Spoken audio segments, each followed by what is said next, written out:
Bonjour à tous, alors j'espère que vous allez bien.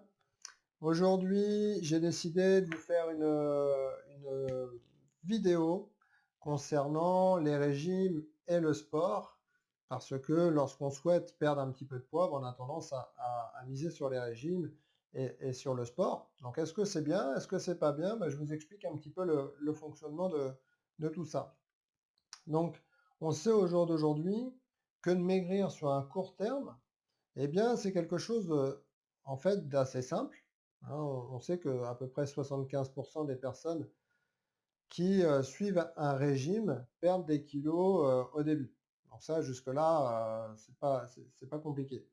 Par contre, si vous avez déjà suivi un régime, ou même si vous avez décidé de perdre un petit peu de poids ou revoir l'alimentation, bon, on s'est aperçu que sur le long terme, eh bien, ça peut être un petit peu plus difficile.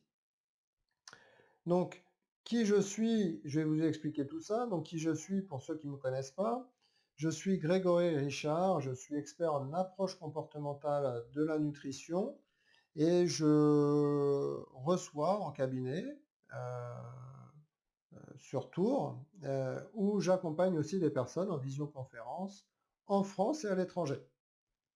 Donc, au jour d'aujourd'hui, on sait que perdre du poids rapidement, c'est très simple. Par contre, sur le long terme, c'est plus compliqué. Il y a à peu près 90% des personnes qui ont suivi un régime. 90% des personnes sur 5 ans reprennent le poids qu'ils ont perdu et même en reprennent derrière.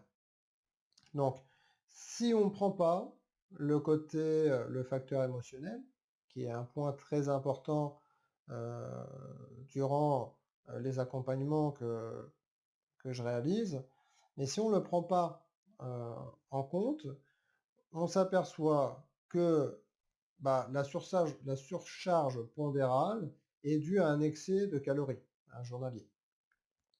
Donc, en cas de prise alimentaire qui va être supérieur aux besoins de l'organisme, forcément, on va prendre du poids. Donc, dans ce cas-là, un accompagnement qui est bien mené, où la pratique d'exercice physique est justifiée pour compenser cet apport excédentaire de la journée ou peu importe du mois, mais de la journée en l'occurrence. Alors là, à partir de là, tout est OK. Par contre, quand on décide de suivre un régime ou dans ce régime, il y a une partie de restriction, eh bien, ça va enchaîner des effets de rebond par la suite. On a tous entendu parler de l'effet yo-yo. On va perdre du poids, on arrête. Déjà d'une, on n'a pas réappris à manger, parce qu'un régime restrictif, ça vous réapprend pas à manger. Donc on met le corps en carence. Et là, par la suite, le corps va stocker. Donc c'est ce qu'on appelle créer du gras et mettre en réserve. C'est ce qu'on appelle l'effet yo-yo. Donc à ça, euh, bah, on peut rajouter quelque chose qui est très important, c'est en cas de restriction répétée et prolongée, on peut se créer des troubles du comportement alimentaire avec une image de soi qui va être dégradée et même un risque de dépression. Et oui, plus vous allez avoir un régime restrictif et plus ça peut entraîner un mal-être et des compulsions alimentaires. On peut aller même jusqu'à la boulimie, à l'anorexie. J'accompagne des personnes qui souffrent de boulimie et d'anorexie et certaines personnes eh bien, ont vu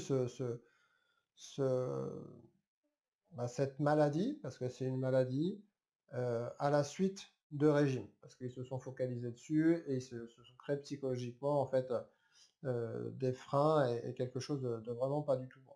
Voilà. Donc, à savoir qu'au-delà du régime, on peut prendre ça comme quelque chose, tiens, je vais perdre quelques kilos, mais ça peut entraîner des troubles qui vont être beaucoup plus importants par la suite. Donc, Le sport, forcément, est conseillé aux personnes qui souhaitent perdre du poids, mais je dirais que le sport ou l'activité physique. Effectivement, on va brûler des calories, d'accord, pendant l'activité physique, mais ces efforts vont inciter aussi à manger davantage pour combler les pertes. Donc ça veut dire que si vous suivez un programme, et on en voit, il y a même des salles de sport qui sont exclusivement réservées pour perdre un maximum de calories. Alors là, attention, parce que si vous êtes déjà en surpoids et que vous n'êtes pas sportif, faire de l'activité, enfin là du coup du sport à haute dose, attention aux blessures, attention, ça peut même aller plus loin. D'accord?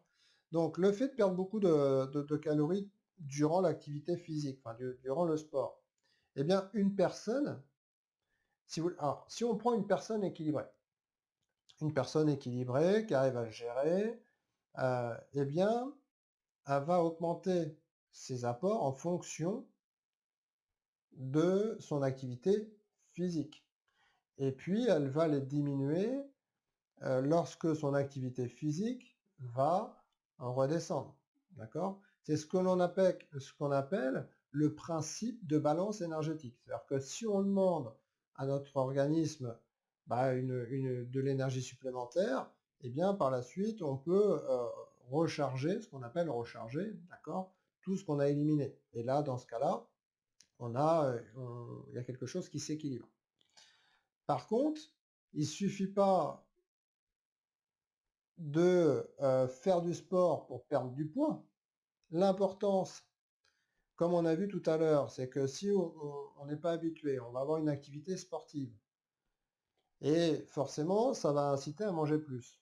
Donc si on fait une activité sportive, par exemple, intense ou très régulière et qu'on n'a pas l'habitude, eh bien, on va augmenter la fréquence alimentaire, c'est-à-dire qu'on va manger plus.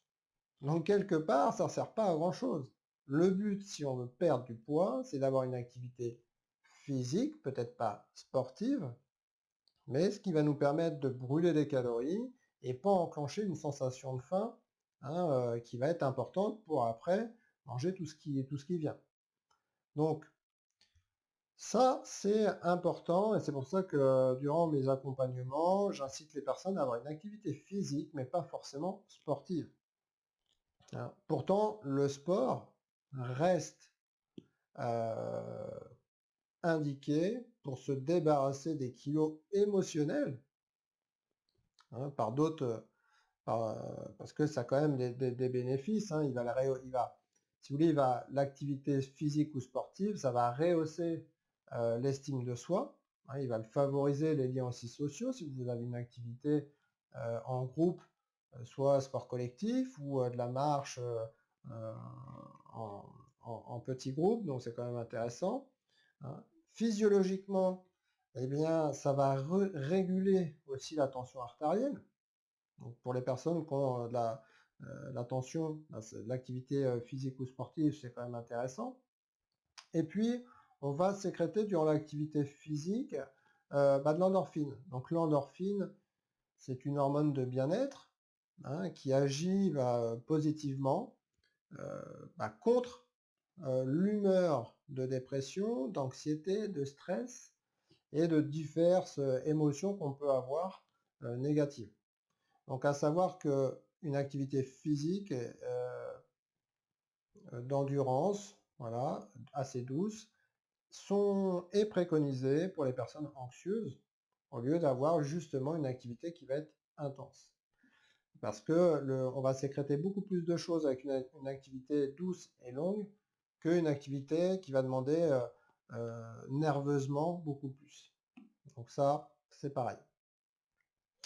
Donc une séance de cardio ou de marche de 3 quarts d'heure, eh bien ça apporte un état de relaxation qui peut durer à peu près 1 à 2 heures et puis ça va produire un impact positif sur l'humeur. Donc ça c'est intéressant. Le fait d'avoir une activité physique, ça joue aussi sur l'humeur. Donc pendant 1 à 2 heures, aller voir toute la journée. C'est pour ça d'ailleurs qu'il est préférable de pratiquer dans la journée que plutôt le soir. Parce que si on a une activité physique, par exemple le soir, tout simplement, l'état de bien-être peut être poussé un petit peu trop haut, et donc du coup, vous avez profité de la soirée. Et le fait de profiter de la soirée, eh bien, ça va retarder l'heure du coucher. Et donc du coup, ça peut engendrer un petit dérèglement. Le fait de se coucher un peu plus tard, on va se lever un peu plus tard, etc. Puis après, ça dérègle toute l'hygiène de vie. Donc ça, c'est pareil, c'est important à prendre en compte. Par contre, à l'inverse, le manque d'activité physique, eh bien, c'est une cause de surpoids, puisqu'on ne brûle pas assez ou suffisamment de calories durant la journée, et donc du coup, on va stocker. Hein. On ne consomme pas aussi, on consomme pas les émotions qui vont être négatives et qui sont aussi un facteur de kilo émotionnel. Donc c'est d'autant plus en ce moment avec les différents confinements, avec ce qui se passe actuellement, eh bien on s'aperçoit que les gens sont de plus en plus stressés, et c'est ce qu'on appelle manger ses émotions. Et durant les accompagnements, on travaille aussi dessus. Donc voilà un petit peu, je voulais vous donner mon avis sur les régimes restrictifs, sur des accompagnements qui vont au rythme de la personne, ça pose aucun problème. L'activité physique ou sportive, si on est un petit peu sportif, avoir une activité sportive, très bien. Si on arrive à réguler, une personne qui n'a aucune activité physique ou sportive, moi je conseille de commencer par l'activité physique, prendre des sensations, aller à son rythme, commencer à éliminer, à brûler quelques calories, qui ne va pas jouer forcément sur la sensation de faim, et ce qui va permettre de continuer par la suite, et au fur et à mesure du temps, avec les sensations, si vous prenez du plaisir, si vous trouvez le pourquoi ça vous fait du bien, vous allez monter en intensité toute seule. Et à partir de là, vous allez mettre en place des choses qui vont vous permettre de voir sur le long terme et non sur le court terme. Voilà. Donc pour celles et ceux qui souhaitent avoir plus de renseignements, vous pouvez aussi vous abonner à ma chaîne hein, YouTube, où je réalise des vidéos. Je vais en mettre assez souvent. Vous pouvez aussi me contacter hein, pour un bilan nutritionnel. Je me ferai un plaisir en visio. Voilà. Donc écoutez, je reste disponible. Ou sur ma page Facebook, Grégory Richard. Voilà. Je vous dis à très vite. Bon week-end. Au revoir.